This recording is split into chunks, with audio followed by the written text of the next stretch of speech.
सकते हैं कि पवन सिंह ने मर्डर किया है, पवन सिंह जाकर के लूटा है, किसी का बलात्कार किया है। आरा से क्यों नहीं चुनाव लड़े? क्योंकि आरा से घर है, क्षेत्र निचला है, जो क्षेत्र का विकास नहीं हुआ उसका विकास करना है। ऐसा नहीं है कि वो आरा छोड़ करके गए हैं और काराकाट लड़ने के लिए। आज हमारे साथ देख सकते हैं बहुत बड़े राइटर रोशन सिंह बिस्वा जी मौजूद है पवन सिंह के, जो कि इनके गाना आज भी सुनिएगा ना तो दिल जो है ना ऐसा करेगा कि सुनते ही रहे।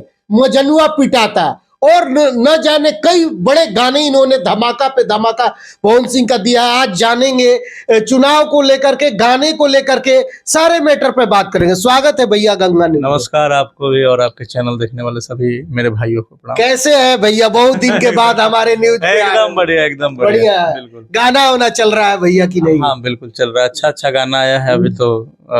केकर सटल बट्टी कुलिया राजा क्रिया हमार बहुत अच्छा आप लोग प्यार दे रहे हैं। थोड़ा सा 2 लाइन गुनगुना दीजिए भैया। अरे के कर सटल बाटे कुलिया ये राजा कह खा के किरिया हमार। भैया के गाने सुनिएगा ना तो एकदम दिल को छेदने वाला हमेशा गाना ये लिखते हैं, पता नहीं कैसे लिख देते हैं। मजनुआ पिटाता वो भी गाना आप लोग सुनेंगे ना तो आज भी लगेगा ना कि सुनते ही रहे। एक लाइन फिर मेरा फेवरेट गाना है भैया, वो चाहूंगा कि एक बार फिर सुना दीजिए अपने आवाज में। अरे अंगना में गहना पर छत छिटाता दुबारा मजनुआ पिटाता।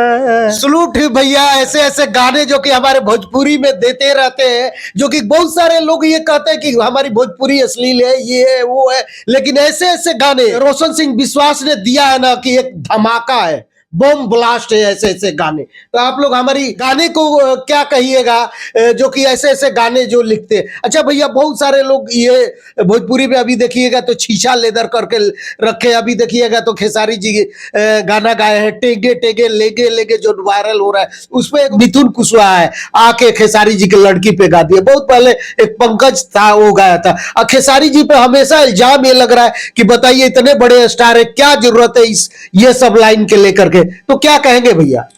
देखिए, गीत संगीत एक्चुअल में जो होता है वो इंटरटेन का साधन है, कि इंटरटेन के लिए, मस्ती के लिए।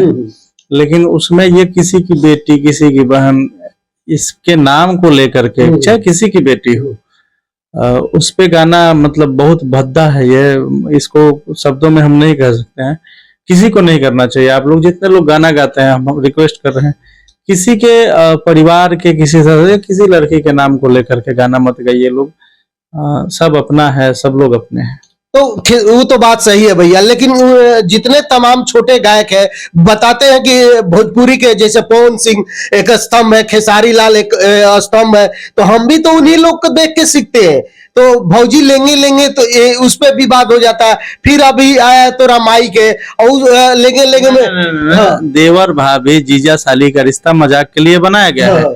लेकिन मेरी बेटी, आपकी बेटी, उनकी बेटी अगर पर्सनली कोई ले तब तो ये मजाक के लिए नहीं, ये तो बिल्कुल गलत है। लेकिन कहीं न कहीं भैया ये लोग बताते हैं कि वो लोग अश्लील गा रहे, ये क्या चीज है, क्या उदाहरण है? इसी बात पे हम चर्चा कर रहे हैं। नहीं, इन लोगों ने अब ये सोच के देखिए कि आज से 10 साल पहले जो गाने आते थे, अब जो अभी बच्चे पैदा हुए हैं, अभी सुन रहे हैं गाने, उनको क्या पता। लेकिन आज से 10 साल 20 साल पहले जो गाने आते थे वो ऐसे गाने होते थे कान को छेद कर निकल जाते। बिल्कुल बिल्कुल। तो आप सोच के देखिए कि अब तो स्टैंडर्ड बढ़ा है, गाने भी अच्छे आ रहे हैं, वीडियो भी अच्छा हो रहा है, म्यूजिक भी अच्छे हो रहे हैं।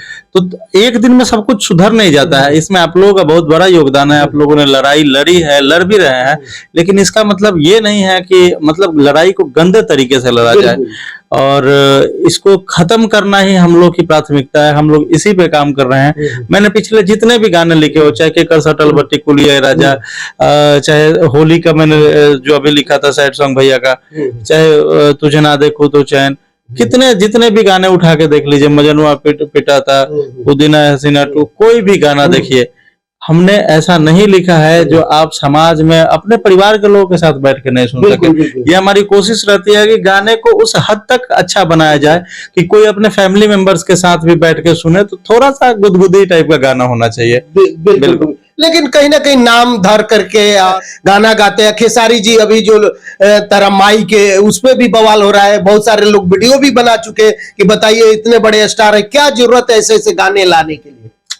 ठीक है, मैंने तो वो गाना सुना ही नहीं अभी तक, तो उसके बारे में कुछ नहीं बोलूंगा। अगले इंटरव्यू में जब मैं उसको सुनूंगा तो बोलूंगा। कोई भी हो तो ऐसा गाना नहीं गाना है उसको जो जिससे समाज प्रभावित हो। गाने से समाज प्रभावित होता है, ये 100, तो वैसा नहीं कि बुरे तरीके से प्रभावित। बिल्कुल। अच्छा भैया, क्या तैयारी आप किए हैं चुनाव को लेकर के? पवन सिंह को टिकट मिलता है, वापस कर देते हैं, उसके बाद में अचानक बोलते हैं कि काराकाट से हम चुनाव लड़ेंगे, ट्वीट कर दिए। तो क्या तैयारी है भैया, कब जाएंगे अपने क्षेत्र में? हम बिल्कुल जाएंगे और बहुत जल्दी जाएंगे।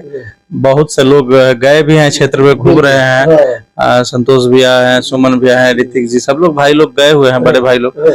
हम लोग भी जाएंगे बहुत जल्दी। जैसे जैसे अब एक टीम बन के जो है, कुछ लोग इधर घूम रहे हैं, कुछ हम लोग भी जाएंगे। और तैयारी हम लोगों को नहीं करना है, तैयारी काराकाट के जनता को करना है। और सच्चाई ये है कि काराकाट के जनता को इस बार मतलब बेहतर विकल्प मिला है, जहां से वो लोग अपने क्षेत्र का विकास कर सकते हैं। देखिए, पवन भैया के पास किसी भी चीज की कमी नहीं है, पैसे की कमी नहीं है, नाम का शोहरत का कमी नहीं है। आप लोगों ने अच्छा एक सांसद बनाने में कितना लोग, एक क्षेत्र का लोग, लेकिन उनको तो पूरा यूपी, बिहार, झारखंड, देश विदेश सब लोग जानते हैं। तो उनको शोहरत की कमी नहीं है, ईश्वर ने पैसा दिया है, सब रुतबा भी दिया है, सब कुछ दिया है। लेकिन उनके मन की एक इच्छा है कि हमको सेवा करना है। हम जहां जन्म लिए, जिस जगह पे जन्म, जिस मिट्टी में जन्म लिए, जहाँ के लोगों ने इतना बड़ा स्टार बनाया, सुपरस्टार बनाया, तो कोई तो माध्यम होना चाहिए। देखिए, उनके पास हम लोग देखते हैं बहुत सारे लोग फोन करते रहते हैं हमेशा कि भैया ये समस्या है, थोड़ा ठीक कर दीजिए, भैया वो समस्या है, थोड़ा इसको फोन करके बोल दीजिए। तो देखिए, एक कलाकार को किसी भी डीएम-एसपी को फोन करना एक कलाकार के नाते कि सर मेरा एक ये काम करा दीजिए, अपने लोग, और एक प्रतिनिधि हो गए, जनप्रतिनिधि होकर के उसके लिए फोन करना, ये दोनों मायने रखता है। तो उनके मन में है, उनको शुरू से ये मतलब है कि हम सेवा करें। तो ये सेवा के भाव से आए हुए हैं, न तो रुपए पैसे की कमी है, ना नाम शोहरत की कमी है। जिस भाव से वो आए हैं, सेवा के भाव से, हम भी यही रिक्वेस्ट कर रहे हैं जितने लोग काराकाट लोकसभा क्षेत्र के ये वीडियो देखेंगे उनसे, कि अगर उनका भाव सेवा है तो एक बार सेवा का जरूर मौका दे आप लोग। लेकिन भैया, बहुत सारे लोग ये भी सवाल उठा रहे हैं कि आरा से क्यों नहीं चुनाव लड़े, क्योंकि आरा से घर है। आप उठा के नजर उठा के देख लीजिए, आरा में और काराकाट में कितना फर्क है। उनका फर्क नहीं है भैया, फर्क कुछ नहीं है। मैं बता रहा हूँ, मेरी बात पे आने दीजिए। एक आप ध्यान से देखिएगा तो काराकाट को 3 बार हो गए। 15 साल पहले वो परिसीमन करके क्षेत्र बना था काराकाट का जो, तो उसमें आप विकास की गति को देख लीजिए और आरा में विकास की। तो इनको विकास करना है, इनको जहां जो क्षेत्र निचला है, जो क्षेत्र का विकास नहीं हुआ, उसका विकास करना है। ऐसा नहीं है कि वो आरा छोड़ करके गए हैं और काराकाट लड़ने के लिए, वो विकास के इरादे से गए हैं। लेकिन वही कहीं ना कहीं उपेंद्र कुशवाहा जी से मीडिया सवाल जब करता है कि पवन जी उतर रहे हैं आपके क्षेत्र से, क्या कहें, लेकिन उन्होंने कुछ जवाब नहीं दिए। तो बोले कि अब इंटरव्यू देखिए मैं सच्चाई बता रहा हूँ। इस बात पे मुझे भी हंसी आ रही है, क्योंकि जब तक पवन भैया का वो अनाउंस नहीं किए थे कि हम काराकाट से चुनाव लड़ेंगे, तब तक ये सच्चाई था कि चुनाव उपेंद्र कुशवाहा वर्सेस था। मतलब जिसको भी चुनाव लड़ना था वो उपेंद्र कुशवाहा के विरुद्ध में लड़ना था। लेकिन अब जिस दिन से भैया ने अनाउंस कर दिया है, ये 110% सच्चाई है। आप जाकर के क्षेत्र में रिपोर्टिंग कर लीजिए, आप एक लोगों से ऑफ कैमरा बात कर लीजिए, वो लोग यही कहेंगे अब जो लड़ाई है, अब जो चुनाव है, वो पवन सिंह वर्सेज हो गई है। समझ गए ना? तो एक प्रत्याशी जो मतलब अनाउंसमेंट मात्र से जो है वो मतलब मेन वो हो जाता है, क्या बोलते हैं उसको। तो अब पवन भैया से लड़ाई हो गई है किसी की, अब तो ये लड़ाई से बाहर दिख रहे हैं ना। अब इनको लग रहा है कि हम लड़ाई से बाहर जा रहे हैं, तो इसलिए ऐसी बातें हो सकती है। खैर, पॉलिटिकल लोग हैं, पॉलिटिकल मायने बहुत सारे हो सकते हैं। हम लोग तो आम आदमी है, हम लोग तो गीतकार है। हम लोग को ये दिख रहा है कि इससे पहले जो था उपेंद्र कुशवाहा वर्सेज था, लेकिन अब जो हो गया पवन सिंह वर्सेज फलाना ढिमकाना, जिनका नाम ले लीजिए। एक तरफ पवन सिंह अकेले हैं और एक तरफ मेरे ख्याल से 4, 5, 6 कैंडिडेट होंगे। लेकिन कहीं ना कहीं वहीं भैया जब रीतिश सिंह वहां घूम रहे होते क्षेत्र में तो मीडिया सवाल करता है कि नचनिया बजनिया क्या विकास करेगा, कोई मीडिया वाला ये भी इंटरव्यू आप देखिए ये सारी चीजें हम लोगों को पता है। आप क्या बोल सकते हैं कि पवन सिंह ने मर्डर किया है? नहीं, बिल्कुल आप बोल सकते हैं कि पवन सिंह जाकर के लूटा है, नहीं। किसी का बलात्कार किया है? आप नहीं बोल सकते हैं नहीं ना? बोल सकते। क्या बोल सकते हैं? पवन सिंह में कमी निकालना होगा तो क्या बोलेंगे, कमी क्या निकालेंगे, क्या निकाल सकते हैं? राजनीति में आपके पास कोई शब्द ही नहीं है। आपके पास एक ऐसा प्रत्याशी है जिसको आप गिना नहीं सकते हैं कि ये कहाँ कम है। तो उसमें ये सब जो है ना, ये बदहवासी में ऐसे बोला जाता है, ये सब डिप्रेशन का शब्द है, नचनिया बजनिया। अच्छा, नचनिया बजनिया कह के कितने लोग सांसद बन गए आपने देखा होगा। हम भी जब गाना लिखना शुरू किए थे तो हमारे अगल बगल के कुछ लोग नचनिया बजनिया कहते थे। मेरे ख्याल से 10 हम निरहू जी के चुनाव में गए थे भैया, हमको याद है, एकदम वहीं पे थे, चुनाव में थे, इसी होटल में थे। लेकिन हम लोग प्रचार जब करने जाते थे, अगल बगल के लोग कुछ कुछ बोलते थे बातें, लेकिन निरहू ने जीत दर्ज किया भाजपा से। बिल्कुल। अच्छा भैया, बंगाल से जब टिकट मिला था तो वहां के लोग ट्वीट करना चालू कर दिए कि बंगाल के औरतों को ये डोमलाइज करने का काम किया। लेकिन वही पवन सिंह फिर ट्वीट करते हैं कुछ दिन के बाद और बताते हैं कि 4 गाने हैं, 4 में गलत अगर साबित कोई कर देता है तो या तो मैं संगीत छोड़ दूंगा या राजनीति छोड़ दूंगा, या नहीं तो डॉट डॉट आप। तो अभी तक उधर से कोई जवाब नहीं आया भैया।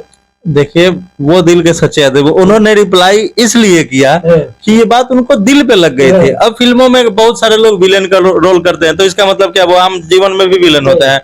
बहुत सारे लोग फिल्मों में राजा दिखाए जाते हैं, तो वो नेचुरल लाइफ में क्या राजा होते हैं? ऐसा कुछ नहीं है, फिल्में अलग है, वो काल्पनिक चीजें हैं, ठीक ना। तो फिल्मों को जो है ना, वास्तविकता से काल्पनिक को वास्तविकता से जोड़ के देखना ही मूर्खता है। तो जो लोग, मैं क्या बोल रहा हूँ कि जिन्होंने ये विरोध किया था ना, उन लोगों के पास भी कोई मुद्दा नहीं था। वो झूठ मूठ का एक चीज ले लिए, उनको मुद्दा मिल गया, खैर ठीक है, वो अच्छा था। लेकिन चैलेंज जब दिए थे पवन जी तो उधर से काहे नहीं रिप्लाई आया? ऐसे तो टिकट का अनाउंस हुआ था, उधर से मतलब कि पूरा ट्वीट पे ट्वीट खेला जा रहा था कि पवन सिंह में ये है, वो है, बंगाल पे गाना गया है। सुनिए ना, वो उनका बात ही मत कीजिए। वो जिन्होंने ट्वीट किया था वो खुद दल बदलू आदमी है, उनके बारे में क्या बोला जाए। हम लोग को पॉलिटिक्स से कोई मतलब नहीं है। हम इतना इसलिए बोल रहे हैं कि हम लोग एक आम आदमी है, और आम आदमी अपने जीवन में जो देखता है ना वो बोलता है। हमने अपने जीवन में जो देखा है कि वो तो खुद दल बदलू है। वो 5 साल पहले किसी और पार्टी में थे, 3 साल पहले, और 3 साल बाद किसी और पार्टी में चले गए हैं, तो उसका जो है जय हो कर रहे हैं। ये झंडा ढोने वाले लोग हैं, पवन सिंह झंडा ढोने वाले लोग नहीं है, ठीक ना। पवन सिंह झंडा नहीं ढोते हैं। पवन सिंह ने जो भी किया है क्षेत्र की जनता के लिए किया है। उनको किसी के दबाव में रह करके अपने क्षेत्र के समस्याओं का समाधान नहीं करना है, इसीलिए तो निर्दलीय चुना उन्होंने। आज बीजेपी से किसी को टिकट मिले, आप सोच के देखिए, टिकट लौटाएगा? लेकिन उन्होंने क्यों लौटा दिया? कि उनकी जिद थी कि हमें अपने क्षेत्र का विकास करना है, अपने लोगों के पास रहना है।